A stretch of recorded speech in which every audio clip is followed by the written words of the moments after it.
Hello दोस्त, sky unlimited YouTube channel पर आप सभी का स्वागत है। आइए शुरू करते हैं पॉलिटिकल साइंस के आज के अपने अगले टॉपिक से, जो है भाग 5 में दोस्तों संघ की व्याख्या की गई है।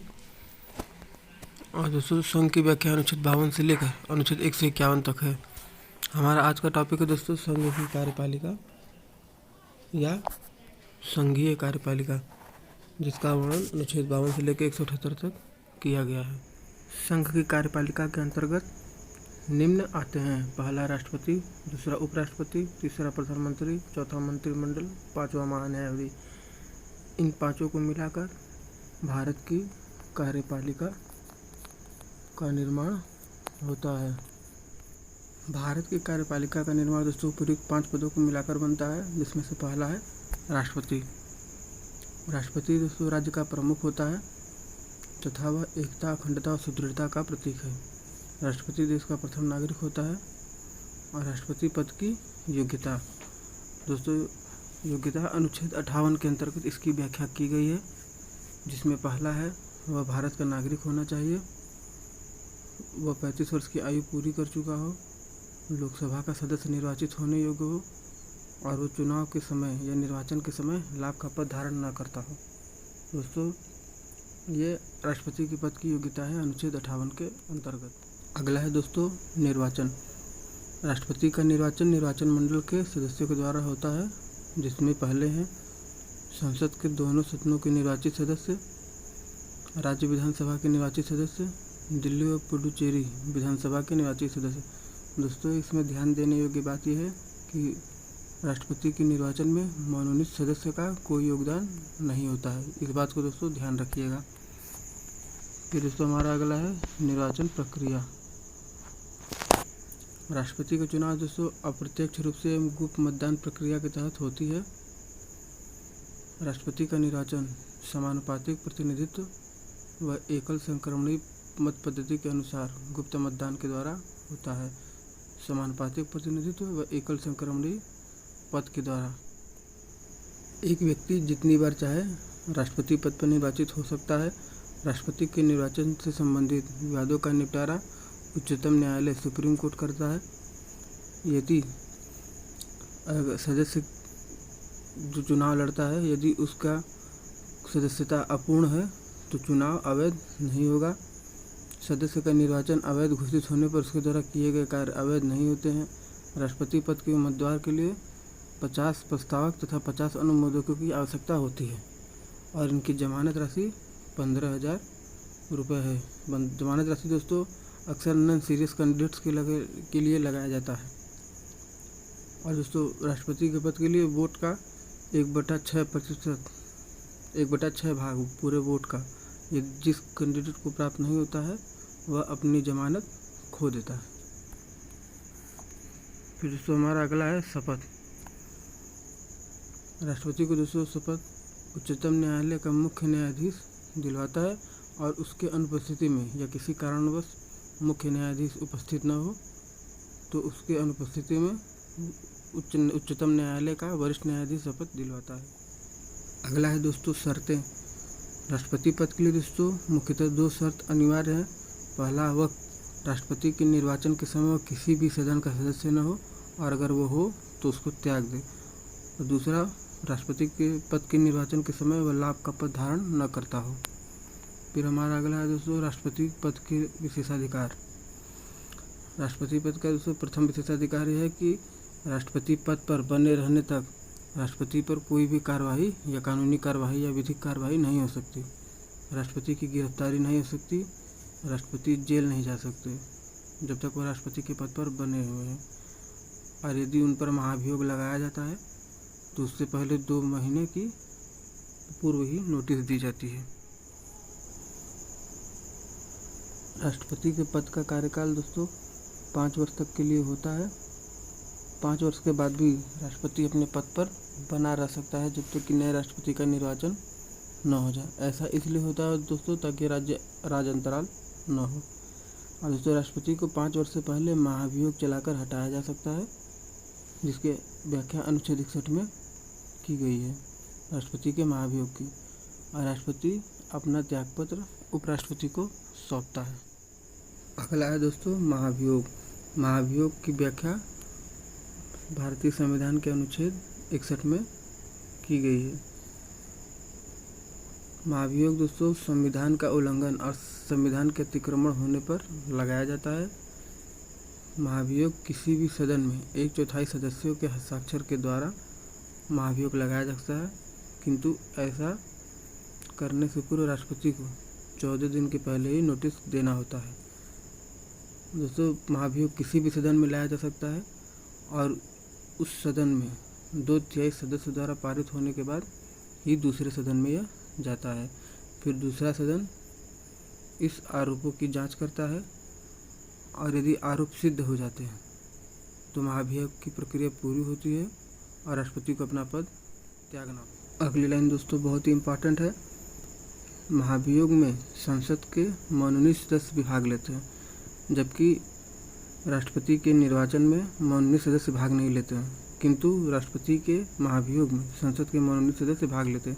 और वहीं एक दूसरा पॉइंट है दोस्तों कि राष्ट्रपति के निर्वाचन में दिल्ली व पुदुचेरी के निर्वाचित सदस्य भाग लेते हैं, जबकि महाभियोग प्रक्रिया में दिल्ली व पुदुचेरी के निर्वाचित सदस्य भाग नहीं लेते हैं। यह दोस्तों बहुत ही इम्पोर्टेंट और ध्यान देने योग्य बात है। अभी तक राष्ट्रपति पर महाभियोग या किसी भी राष्ट्रपति पर महाभियोग नहीं लगाया गया है। राष्ट्रपति का पद खाली होने पर 6 महीने के अंदर दोस्तों भरना अनिवार्य होता है। 6 महीने से ज़्यादा राष्ट्रपति का पद खाली नहीं रह सकता। फिर अगला है दोस्तों रिक्तता।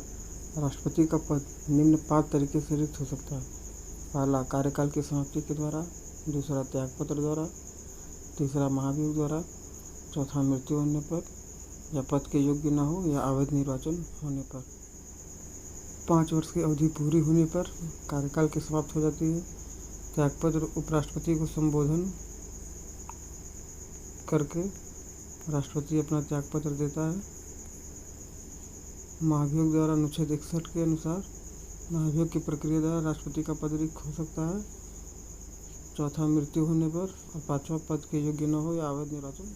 अनुच्छेद 70 में दोस्तों राष्ट्रपति के कर्तव्यों का निर्वहन का उपबंध है, जिसके अनुसार राष्ट्रपति उत्तराधिकार अधिनियम 1969 बना है। इस अधिनियम के अंतर्गत राष्ट्रपति के अनुपस्थिति में उपराष्ट्रपति राष्ट्रपति का पद संभालता है और उपराष्ट्रपति के न होने पर उच्चतम न्यायालय का मुख्य न्यायाधीश और फिर इसके भी न होने पर वरिष्ठ न्यायाधीश राष्ट्रपति के पद को संपादित करता है।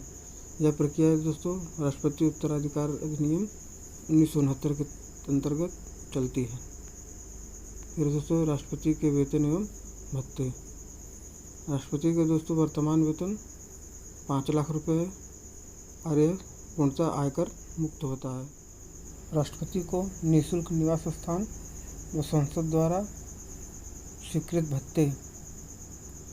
भत्ते प्राप्त होते हैं और कार्यकाल के दौरान राष्ट्रपति के वेतन एवं भत्तों में कोई कटौती नहीं की जा सकती। अगला है दोस्तों राष्ट्रपति की शक्तियाँ।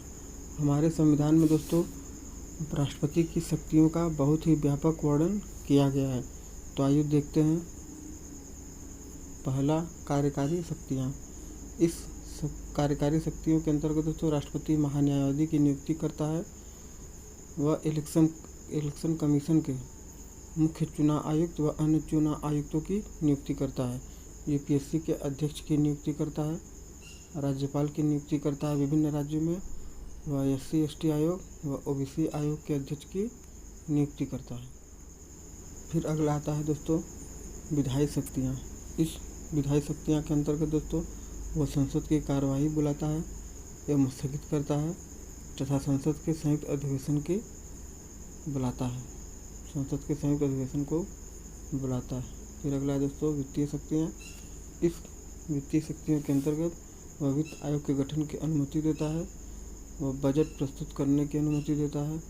धन विधेयक प्रस्तुत करने के पूर्व राष्ट्रपति का पूर्व अनुमति लेना जरूरी होता है। अगला है दोस्तों न्यायिक शक्तियाँ। न्यायिक शक्तियों के अंतर्गत दोस्तों वह न्यायाधीशों से सलाह लेता है सार्वजनिक हित के मामलों में अनुच्छेद 143 के अंतर्गत, और वह न्यायाधीशों की नियुक्ति करता है विभिन्न राज्यों में और उसके पास समाधान की भी शक्ति होती है।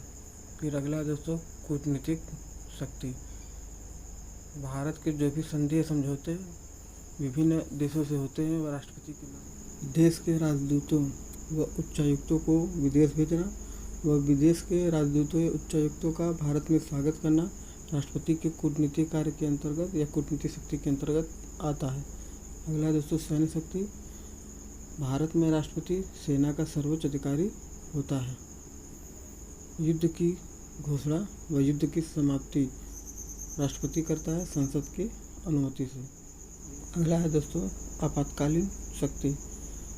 राष्ट्रपति 3 प्रकार से आपातकाल लागू कर सकता है मंत्रिपरिषद के परामर्श से।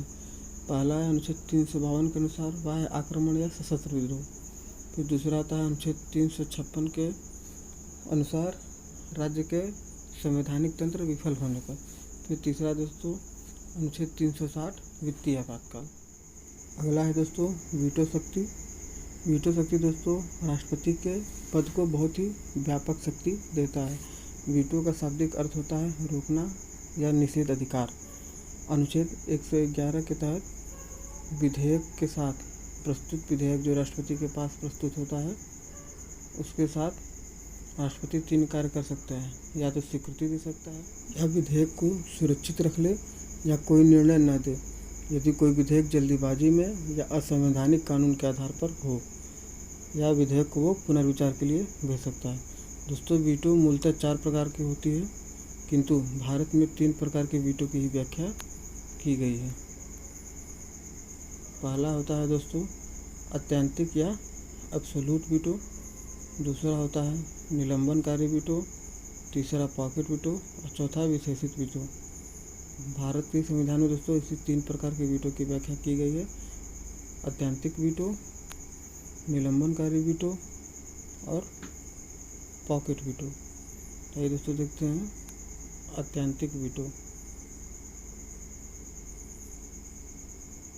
अत्यंतिक वीटो या एब्सोल्यूट वीटो।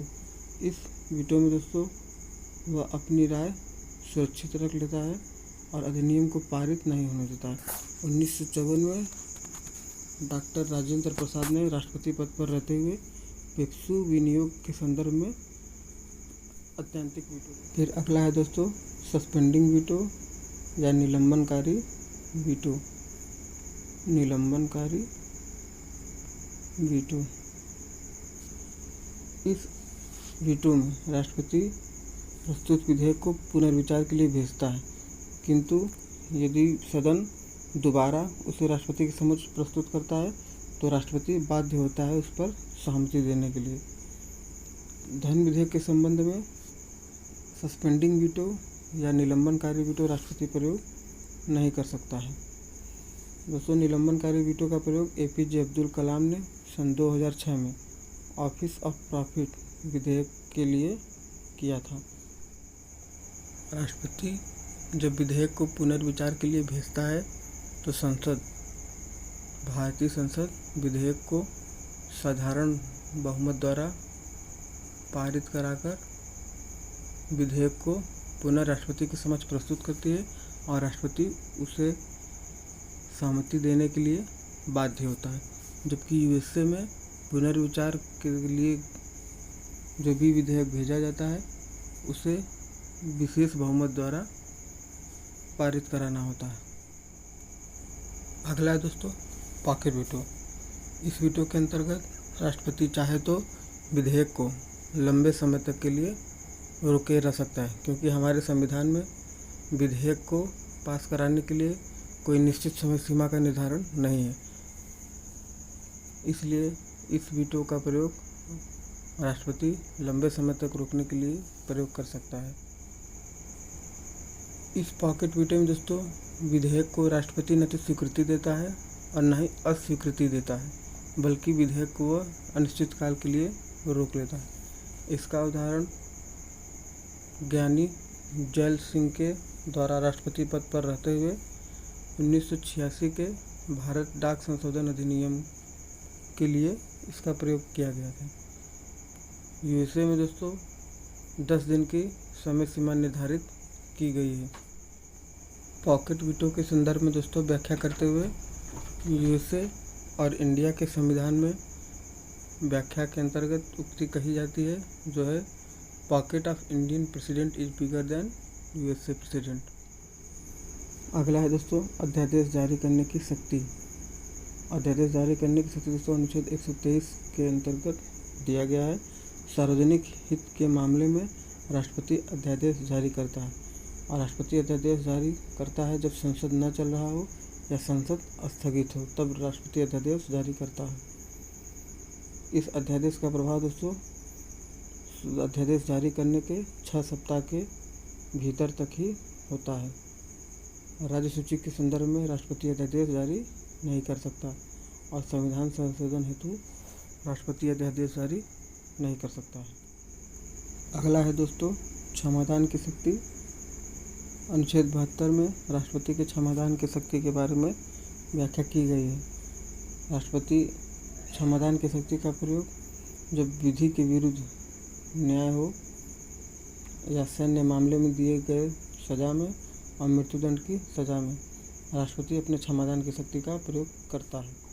राष्ट्रपति अपने क्षमादान की शक्ति का प्रयोग कुल 5 तरह से कर सकता है। पहला क्षमा द्वारा, लघुकरण द्वारा, परिहार द्वारा, विराम द्वारा और प्रविलंबन द्वारा। क्षमा के अंतर्गत राष्ट्रपति बंदी को पूर्णतः मुक्त कर देता है और उसके दंड पूर्णतः माफ़ हो जाते हैं। फिर दूसरा लघुकरण द्वारा, इसमें मृत्युदंड का लघुकरण कर कठोर या साधारण कारावास में परिवर्तित करता है। तीसरा है परिहार द्वारा, परिहार में दंड की प्रकृति में परिवर्तन किए बिना उसकी अवधि कम कर दी जाती है, जैसे 2 वर्ष के कठोर कारावास को 1 वर्ष के कठोर कारावास में परिवर्तित करना। अगला है दोस्तों प्रविलंबन। प्रविलंबन में किसी दंड पर रोक लगा दी जाती है ताकि वह क्षमा याचना कर सके। यह बस थोड़े समय के लिए रोक लगाई जाती है। अगला है दोस्तों विराम। विराम में किसी दोषी की सज़ा को विशेष स्थिति में कम कर दिया जाता है, जैसे कि यदि दोषी गर्भावस्था में हो या अपंगता से जूझ रहा हो, तब दोषी के सज़ा को विराम के द्वारा कम कर दिया जाता है। दोस्तों क्षमादान की प्रक्रिया में अगर राष्ट्रपति एक बार क्षमादान की याचिका को रद्द कर देता है तो दूसरी बार क्षमादान की याचिका दायर नहीं कर सकता। दोस्तों राष्ट्रपति की संवैधानिक स्थिति यह है कि वह मंत्रिमंडल की सलाह से कार्य करता है। दोस्तों कार्यपालिका का दूसरा महत्वपूर्ण अंग है उपराष्ट्रपति। उपराष्ट्रपति की व्याख्या अनुच्छेद 63 के अंतर्गत की गई है। यह देश का दूसरा सर्वोच्च पद है और संविधान में उपराष्ट्रपति का पद अमेरिका के संविधान से लिया गया है। उपराष्ट्रपति राज्यसभा का पदेन अध्यक्ष होता है और उपराष्ट्रपति राज्यसभा का सदस्य नहीं होता है, किंतु राज्यसभा में उसे निर्णायक मत देने का अधिकार होता है सभापति की भूमिका में। उपराष्ट्रपति के पद की योग्यता। पहली योग्यता है वह भारत का नागरिक होना चाहिए, 35 वर्ष की आयु पूर्ण कर चुका हो और राज्यसभा का सदस्य निर्वाचित होने योग्य हो। दोस्तों राष्ट्रपति में वह लोकसभा का निर्वाचित या लोकसभा का सदस्य निर्वाचित होने योग्य होना चाहिए और उपराष्ट्रपति पद के लिए वह राज्यसभा का सदस्य निर्वाचित होने के योग्य होना चाहिए। और चौथा है योग्यता उपराष्ट्रपति के लिए कि उपराष्ट्रपति को निर्वाचन के समय किसी लाभ के पद पर नहीं होना चाहिए। अब अगला दोस्तों प्रक्रिया, निर्वाचन प्रक्रिया। राष्ट्रपति के निर्वाचन में संसद के निर्वाचित व मनोनीत सदस्य निर्वाचन प्रक्रिया में भाग लेते हैं। राज्य विधानसभा भाग नहीं लेती है, जबकि राष्ट्रपति के निर्वाचन में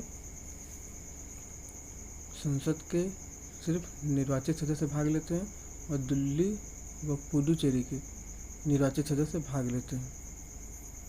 उपराष्ट्रपति के पद के लिए 20 प्रस्तावक तथा 20 अनुमोदक होने चाहिए, जबकि राष्ट्रपति के पद के लिए 50 प्रस्तावक तथा 50 अनुमोदक जरूरी थे।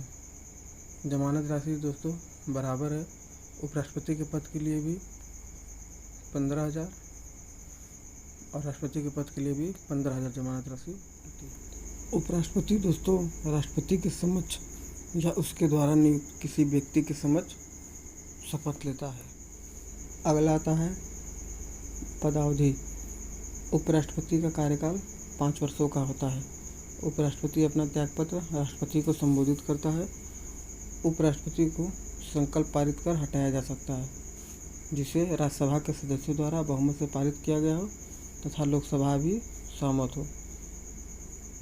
इस प्रक्रिया के पहले उपराष्ट्रपति को 14 दिन पूर्व सूचना देनी पड़ती है, जबकि राष्ट्रपति को हटाने के लिए किसी भी सदन में प्रस्ताव पारित किया जा सकता है, किंतु उपराष्ट्रपति को राज्यसभा में पारित करना होता है पहले।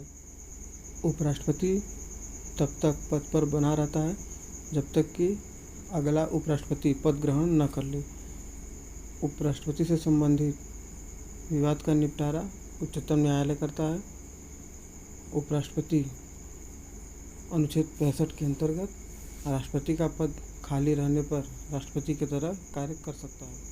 उपराष्ट्रपति का राष्ट्रपति की तरह कार्य करते समय उसे राष्ट्रपति का ही विशेषाधिकार प्राप्त होता है तथा अनुच्छेद 97 के अंतर्गत उसे राज्यसभा के सभापति या पदेन सभापति का वेतन व भत्ते का हकदार वह नहीं होता है जब वह राष्ट्रपति के तरह कार्य करता है। तो दोस्तों हमारा आज का यह वीडियो कैसा लगा, और यदि अच्छा लगा तो कृपया लाइक शेयर एंड सब्सक्राइब जरूर करें। धन्यवाद।